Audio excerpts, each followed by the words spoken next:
years ago, Honkai Star Rail came out, and in that time, we have gotten a lot of characters. Some of them have basically changed the game entirely, like Acheron, my baby. She basically rewrote the meta the moment she dropped.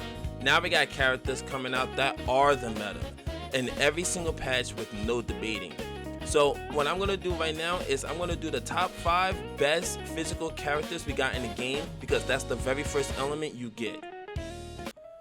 At number 5 is Yun Li. Now the reason she makes this list is pretty simple. She's the safest bet in physical DPS options in the game. She's strong in Memory of Chaos, strong in Pure Fiction, and strong in Apocalyptic Shadow. And that kind of consistency matters way more than people think. What really makes Yunlin good is that she fixes the biggest problems most counter-based characters have. Usually with counter units, you're praying enemies actually hit the right target. Yunlin doesn't care. She forces the aggro onto herself, and that means her damage is way more reliable and way more under your control. And that's the big thing with her. She's not flashy in the same way with other DPS units. She's just dependable. She works. She always works. You put her into content, she gives you value. The reason she's only number 5 is not because she's weak, it's because physical is stacked at the top. Units above her either do way more damage, have more utility, but if you want a physical carry that can perform in basically every mode without feeling awkward, Yunli is still one of the best answers in the game. At number 4 is Yao Guan. And this is where I have to be a little bit careful, because Yao Guan is still one of the newest characters here, which means her ranking is only tied to how insane she looks in the current 4.0 environment. But even with that said, she still deserves this spot. What makes Yao Guan stand out is that she doesn't just do damage, she feels like the center of an entire team.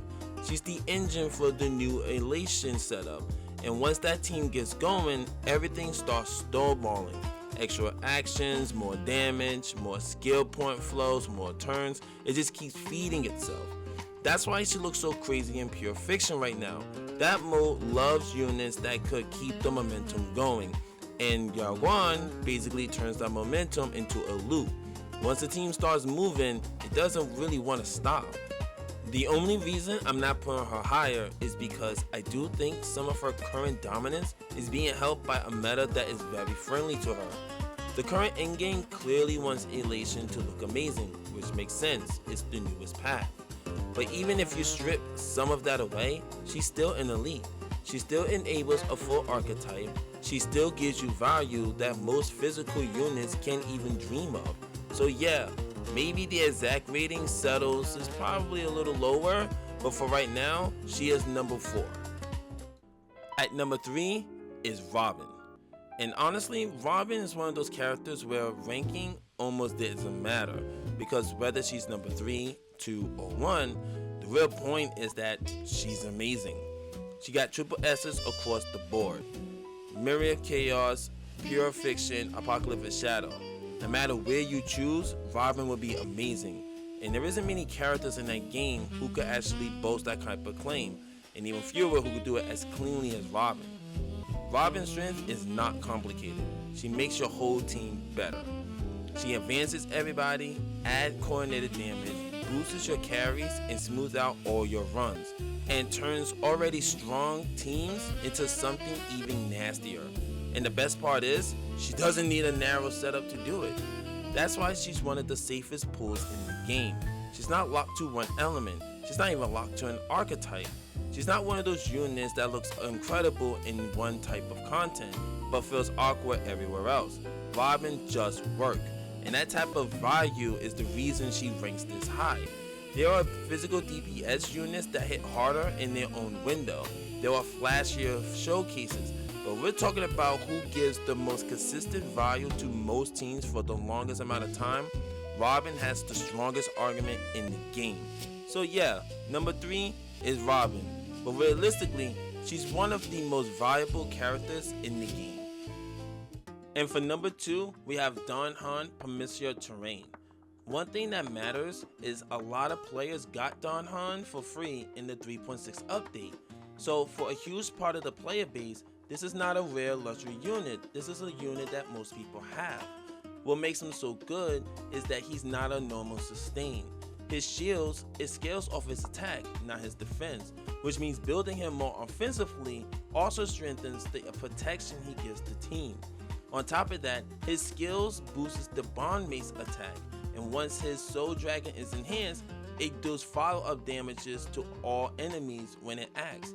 So he's doing 3 things at once. He's keeping a team alive, he's buffing an ally, and he's adding his own pressure without slowing the team down. And this is why he ends up being viewed as one of the strongest sustains in the game. If you're running him with a carry that wants both protection and an extra offense support, it gets even easier to see why people rate him so high. He's number 2 because the unit above him is ridiculous damage dealer, but as an all-around unit, Don Han is absolutely absurd. And number 1 is Finon, and it's not even close. He's amazing across every game mode. He's the number 1 physical DPS, and depending on who you ask, just straight up the best DPS in the game, regardless of element. And that's the level of amazing we're talking about here. What makes Finon so ridiculous is that his burst windows don't just do huge damage, they completely take over fights. Once his deliverer form is active, he feels overwhelming. The damage is absurd, the pressure is absurd, and the fact that he becomes so hard to punish during that burst window just makes the whole thing feels unfair. And that's what separates him from other top carries. It's not just that he hits hard, a lot of top tier DPS units hits hard. Finon feels like a character who bends the rules a little. He's the kind of output where content starts looking like it wasn't designed with him in mind. What makes it even worse is that he doesn't need some absurd whale setup just to function. Even at lower investments, he can still clear in-game and still perform like a monster. Then once you start talking about higher investments and better pairings, he goes from the best physical to why the hell is this even allowed? And that's why he's number 1. Not because he's versatile like Robin, not because he's absurdly viable like PT, but because if the question is who's the strongest physical character in the game, everyone will answer the same, Finon.